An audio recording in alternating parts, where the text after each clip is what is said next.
Love marriage वाली बहू। सुबह का वक्त था और सरला जी काफी उदास चेहरा लिए हुए पार्क में बैठी हुई थी। तभी उनकी सहेली सुमन वहाँ पर आती है। क्या हुआ सरला जी, आज मॉर्निंग वॉक करने का इरादा नहीं है क्या? इस तरह चुपचाप क्यों बैठी हैं?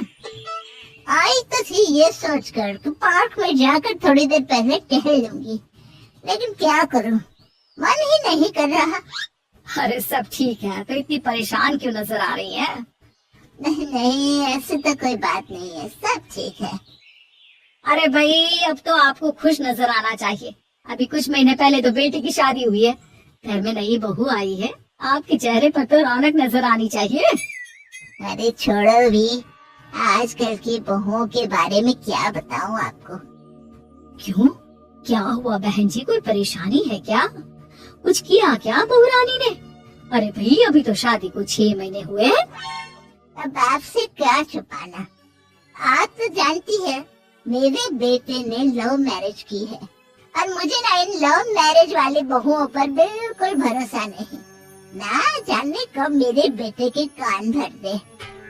अरे लेकिन सरला जी, आपके बहू बेटा तो आपके साथ ही रहते हैं, फिर आपको इस बात का डर क्यों है?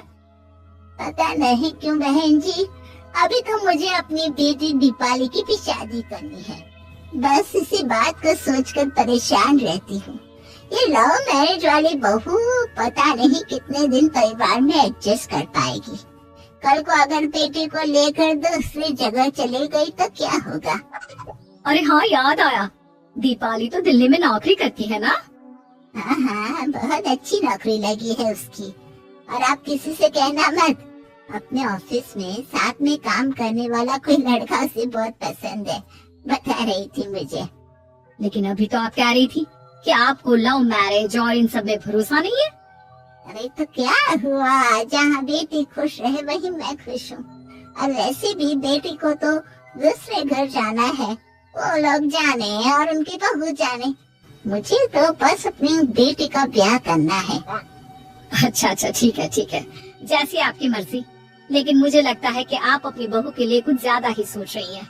क्या पता वो वैसी ना हो जैसी आप समझ रही हो।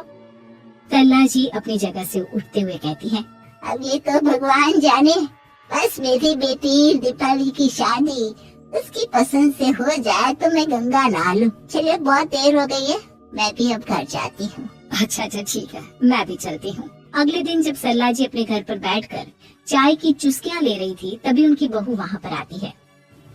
मम्मी जी, मैंने एक जगह नौकरी के लिए अप्लाई किया था और वहाँ से सब कुछ पॉजिटिव आया है। मैं भी नौकरी करना चाहती हूँ ताकि घर के खर्चों में थोड़ा हाथ बटा सकूं। अरे बहू, हमें नौकरी करने की क्या जरूरत है? मेरा बेटा अच्छा खासा कमाता है, क्या तुम्हें किसी बात की कोई कमी है? तभी सरला जी का बेटा वहाँ पर आता है। नहीं माँ, उसे किसी बात की कमी नहीं है, लेकिन वो इतनी पढ़ी लिखी है और अगर नौकरी करना चाहती है तो हमें उसे नौकरी करने देना चाहिए। कुछ पैसे घर में आएंगे, हम सबकी मदद हो जाएगी। तुम तो ऐसे कह रहे हो बेटा जैसे ये घर तुम्हारी पत्नी की कमाई पर ही चलता है। अरे नहीं मम्मी जी, इनके कहने का ये मतलब नहीं है, बस मेरी ही नौकरी करने की इच्छा थी, इसलिए आपकी परमिशन चाहते हैं। अब भाई, मेरा बेटा तुम्हें लव मैरिज करके घर में लाया है, मैं तुम्हें कुछ कैसे कह सकती हूँ? जो मर्जी आए करो। सरला जी का बेटा और बहू वहाँ से चले जाते हैं। अब उनकी बहू नौकरी करना शुरू कर देती है। कुछ ही दिन बाद सरला जी की बेटी दिल्ली से अपने घर आती है और अपनी माँ से कहती है, माँ, मैंने आपको बताया था ना, मुझे अपने ऑफिस में साथ काम करने वाली एक लड़की से बहुत प्यार है, मैं उससे शादी करना चाहती हूँ माँ। हाँ, तो मैंने कब मना किया?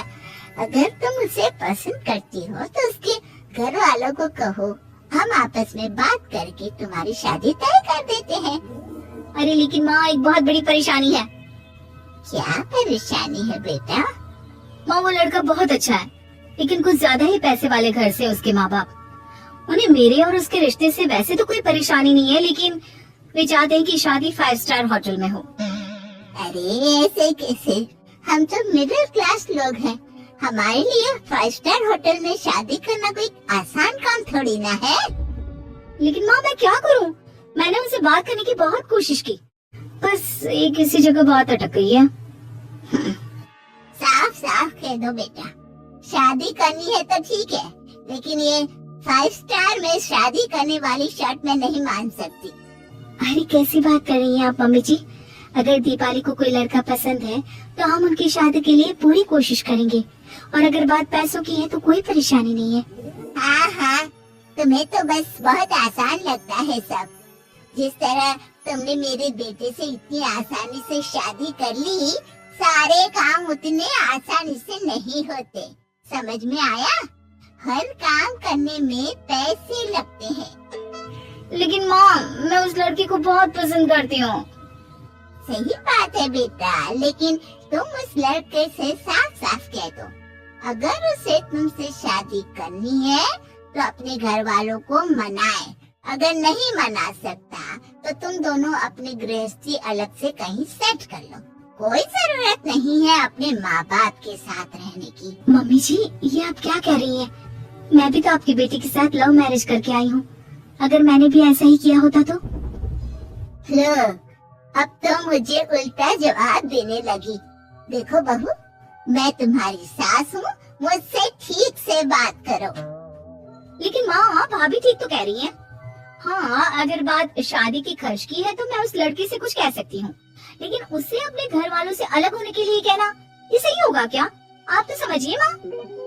और वैसे भी मम्मी जी, मैंने कुछ महीने पहले जॉब करना शुरू कर दिया था और अपनी पूरी सैलरी बचा कर रखी है।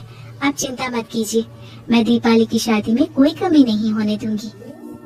तुम अपनी सारी तनख्वाह मुझे मेरी बेटी की शादी का खर्च करने के लिए दे दोगी? हाँ माँ, मैंने भाभी को पहले ही सब कुछ बता दिया था और वो इस बारे में सब कुछ जानती थी, इसीलिए उन्होंने पहले ही नौकरी करनी शुरू कर दी ताकि मेरी शादी धूमधाम से हो सके। तभी सरला जी का बेटा वहाँ पर आता है। देखा माँ, जैसा हम हर समय समझते हैं वैसा होता नहीं है। आपको लव मैरिज करने वाली बहू से नफरत थी ना, लेकिन अपनी ही बेटी की लव मैरिज पर आपको कोई एतराज नहीं था। ये तो गलत बात है ना? हाँ बेटा, सही कह रहे हो तुम। बहू, मुझे माफ कर दो, मैंने तुम्हारे बारे में गलत सोचा।